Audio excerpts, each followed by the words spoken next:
This is gonna be a rough one, guys. Hi. It's Foster Care Friday. I haven't even started yet and I'm already emotional. If you've been following us for a while, you know, last week I posted a video that there were some updates to share. A not so good update and a really, really good update. And I'm not quite ready to share the really good update just yet. We need a little more time to pass and some other chips to fall into place. So I will share the positive update at some point, but I'm ready to share the negative one. And I'm gonna be a blubbering mess this whole video. I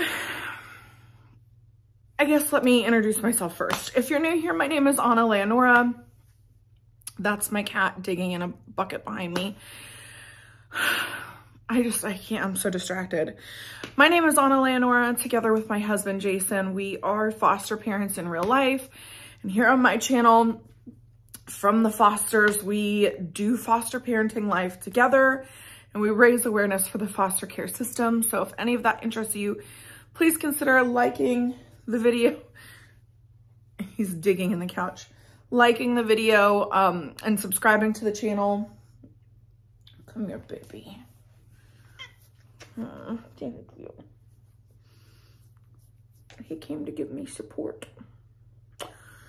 Again, if you've been following us, you know that a couple months ago, hair all in my mouth now. We took in our 8th foster child, 8 total. We have 2 that are still here that are considered pre-adoptive. So she was the 3rd child in our house at this time, but she was the 8th child of all the foster children we've had come and go. We don't use their real names on social media. We were calling her Wednesday because I'm a Halloween fan if you don't know me. And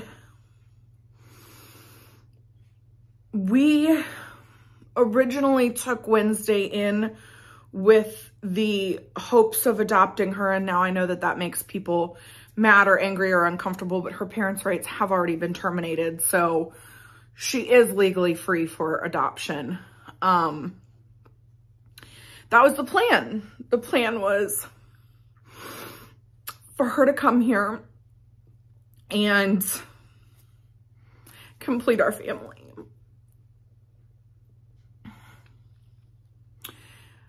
That didn't work out. My husband and I had to make the most gut-wrenching decision that we have ever had to make as foster parents.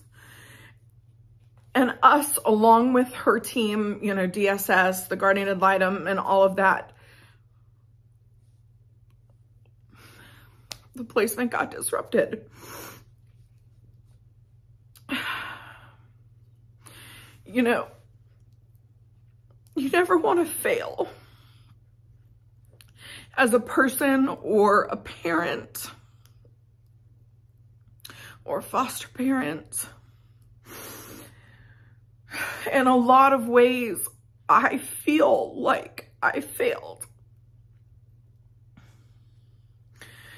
And I feel like the system is so broken. And I feel like the system has failed her. Obviously, I can't give you guys all the details, but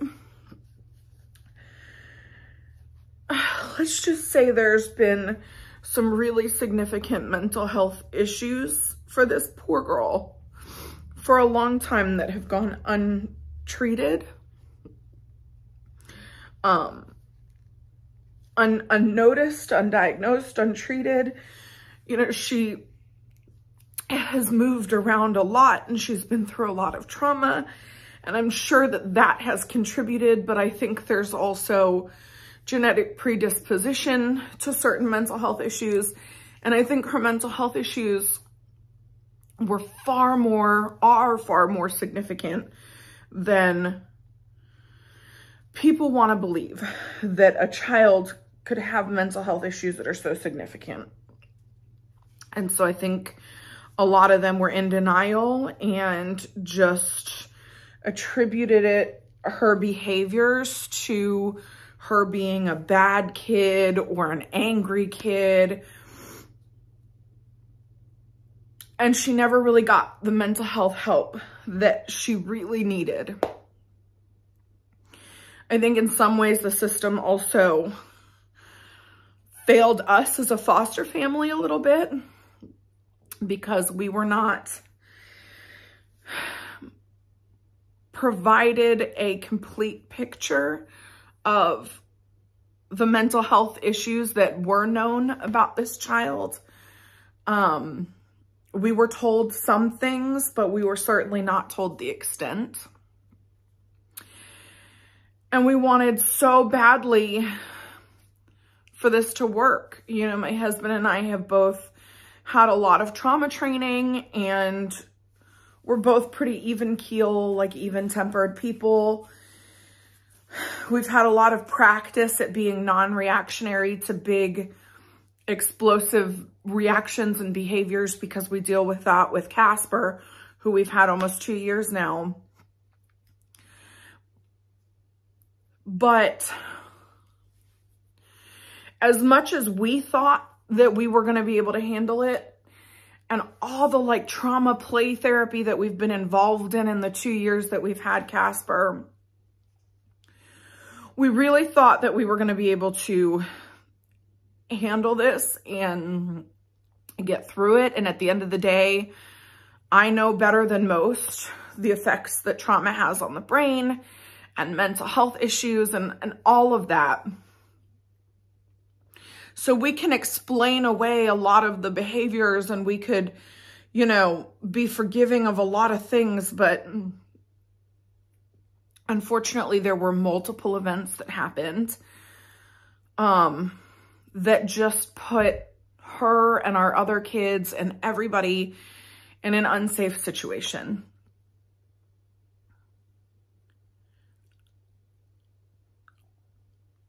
So she's not here anymore.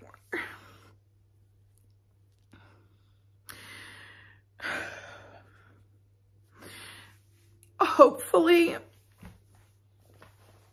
myself and her guardian Ad Litem, who's relatively new to her case as well, hopefully we were, and her guardian Ad Litem will continue to be, enough squeaky wheels, because her guardian Ad Litem agreed with me on my assessment. I'm not a doctor, but I am a nurse, and I did work in an ER, and I have a lot of experience with mental health. And while I cannot diagnose, I certainly have my suspicions about some of the underlying mental health things that I think she will at some point be diagnosed with. Her guardian Ad Litem agreed with me. And we were so vocal and fighting and fighting and fighting, because here's this girl who's been taken from her family more times than I can count. She's got untreated mental health issues, so she's got behaviors that go with that. She's been moved and been moved and been moved and been moved and been moved so many times. And because she keeps having to move, she can't get fully into therapy. She just hasn't been able to get the help that she needs. So of course she has behaviors, but because she has those behaviors, she keeps getting moved. And I think in some ways, DSS is just kind of over her case. Like, they don't want to have to deal with keeping moving this girl. So I don't think they've been giving her all the resources and the attention that she's really needed. And I am hoping that myself and the guardian ad litem, we were vocal enough to really put the information that I was seeing every single day, the symptoms, the signs, the behaviors, the events, the things that were said, all of this. I really hope that she can get the mental health help that she needs. She was set to do therapy with my family. We were really trying to take the steps and do the things and provide a safe, stable place for her to be and just be able to be here. But again, certain events transpired that put everybody in an unsafe situation.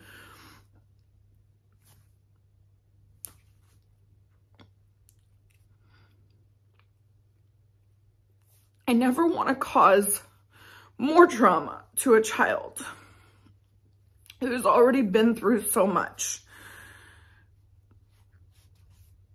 But unfortunately, she couldn't safely stay here. She went somewhere, hopefully, to get help. And then DSS will have to identify a home that can meet her needs. My husband and I, we both work full-time. We have 2 little kids. We do, you know, other charity work. Like, there's just a lot. There's a lot that we do. Not that we didn't have any time for her, because we did have time for her, and we put a lot of time and effort and energy into her, but it wasn't enough. And she needs to be with a family who can provide her that time, that attention, the one-on-one care that she really needs to be able to heal. Because she went somewhere to get better first, they have not come to get her things. She was sent with a backpack, you know, with enough shirts and underwear and clothes for a week or 2, with the intention that at some point they will come back and get the rest of her things. It's been a couple weeks already since she's been gone, and I still can't bring myself to pack her stuff. They have not asked for it yet, but her room, I've left the door closed. And I just can't go in there yet because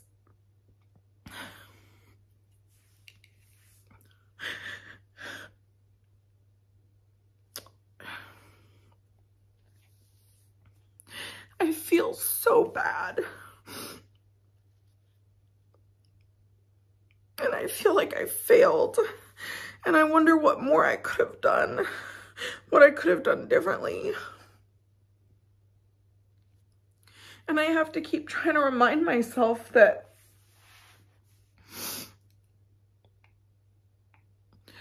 I'm not perfect. My husband's not perfect. Our life and our family, it's not perfect. And we're not going to be able to meet the needs of everyone. And we would only be doing ourselves, our other children, and Wednesday a disservice by trying to keep her here when we were not able to keep her safe. We weren't able to meet her needs.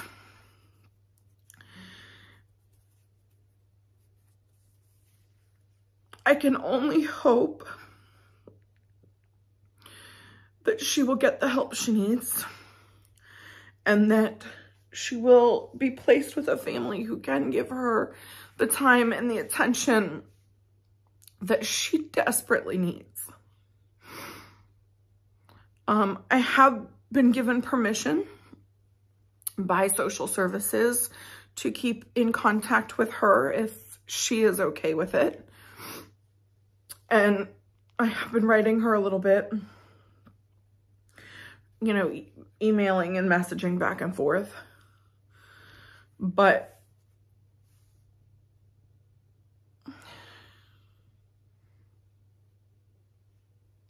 it's so hard because we love her. And we know that she loves us. She loves our boys. She loved our cats. She loved all our neighbors' kids.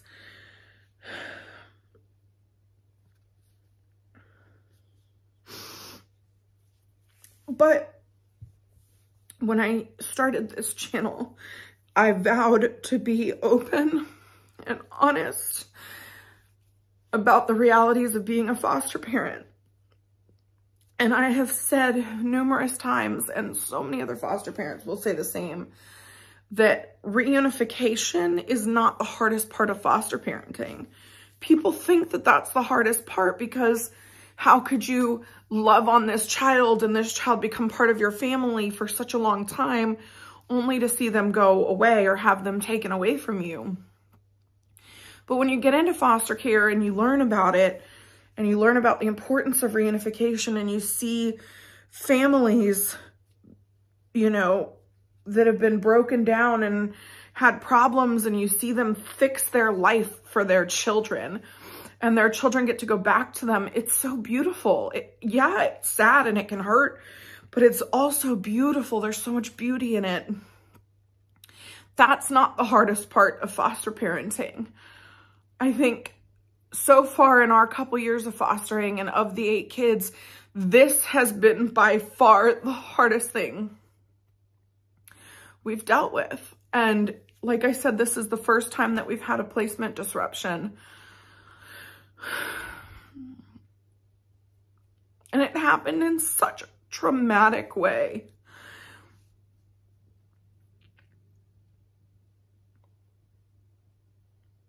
It was sudden, it was traumatic, it was really difficult. And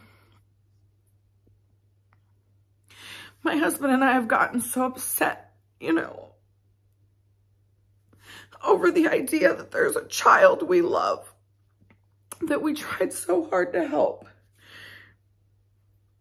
And now this child's been failed by the system, been failed by bio parents, been failed by, you know, all kinds of stuff. And now she's been failed by us too. And that's a really hard pill to swallow. But ultimately, we know that it was the right decision. For everybody, for our other kids, for us, for her. It had to happen, and the entire team was with us on that.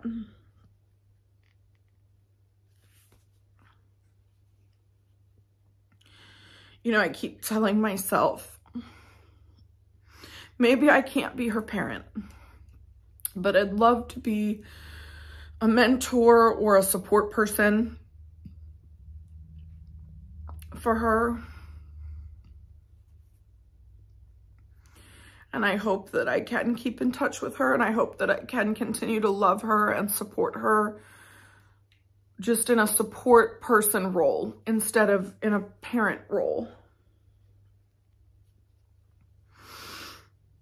So this, guys, this is the hardest part of foster parenting, is taking in a child with all the best intentions and feeling like you failed them. Feeling like you really failed them.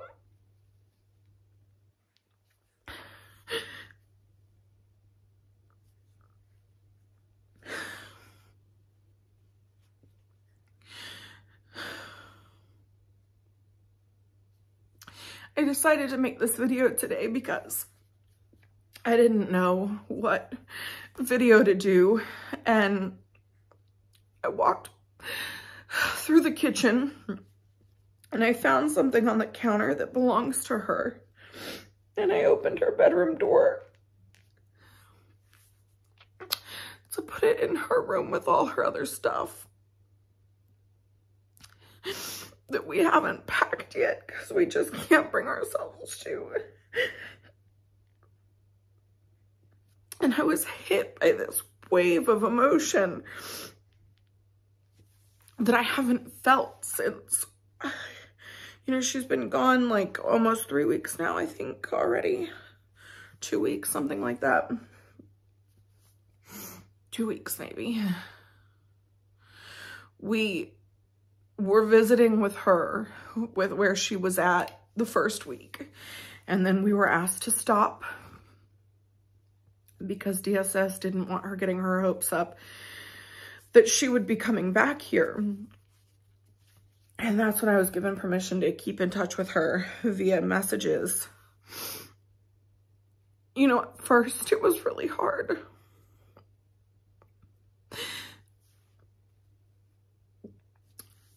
I saw her tears. I just sat there with her when she found out she wasn't going to be able to come back to my house. I sat on the phone with her just in silence because what do you say to a kid you love, but you know that you can't give them what they need?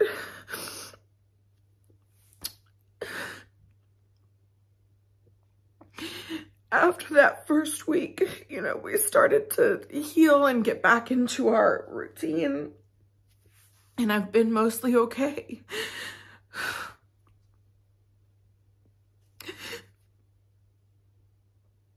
But when I went in her room today and just got hit by this wave of emotions,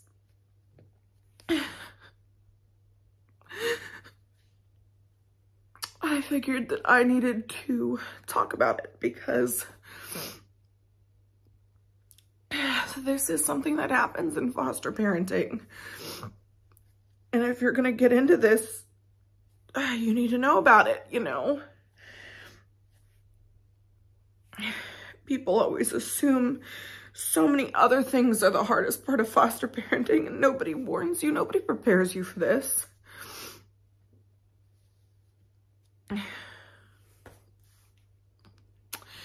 I just have to have faith in knowing that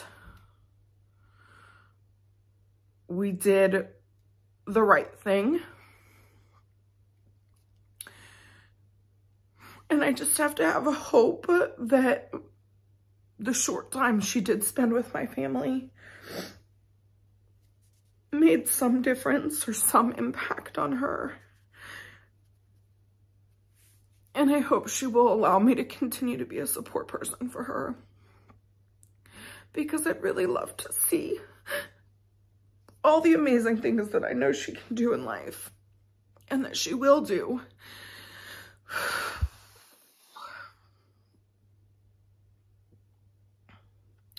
Well, I think that's enough for you guys seeing me sit here crying and being a big baby blubbering on the internet. But I just wanted you guys to know this is a reality of foster parenting. This is something we're really going through, and it's so hard because it happened at the same time that our really positive news happened that we found out about. And of course, again, I'm not going to share that right now, but it's so hard to be celebrating something so amazing on one hand and be so brokenhearted about something else on the other simultaneously.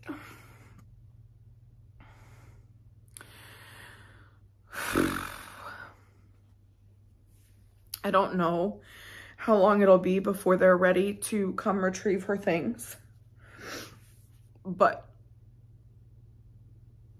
we told them that, you know, her things can stay as long as they need to.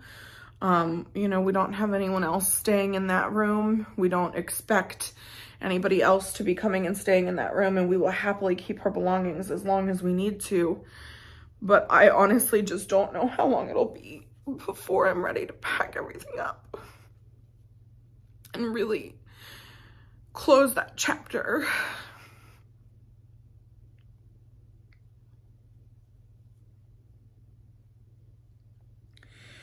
Anyway, that's where I'm at. Please just be kind in the comment section. This has really been the hardest decision we've made. And it's been by far the hardest season of our marriage and of our family. It's been really difficult. And we know we did the right thing, but that doesn't make it any easier. And we already feel bad enough about the situation as it is. And I'm not going to tolerate hateful comments. So just know if you comment something hateful, I'm going to delete it. But yeah, placement disruption it happens. And it freaking sucks, man. It sucks. So hopefully by this time next week, I'll be able to share our positive news, but we'll see. Otherwise, sorry to be a downer, but this is real time. This is happening. I'm putting this out on Friday. I'm filming it on Friday. So, I mean, it's happening real time. And it's one of the lows of being a foster parent. So, I hope you all have a wonderful weekend. I'm sorry for being a downer. But I have really cool Halloween nails on, so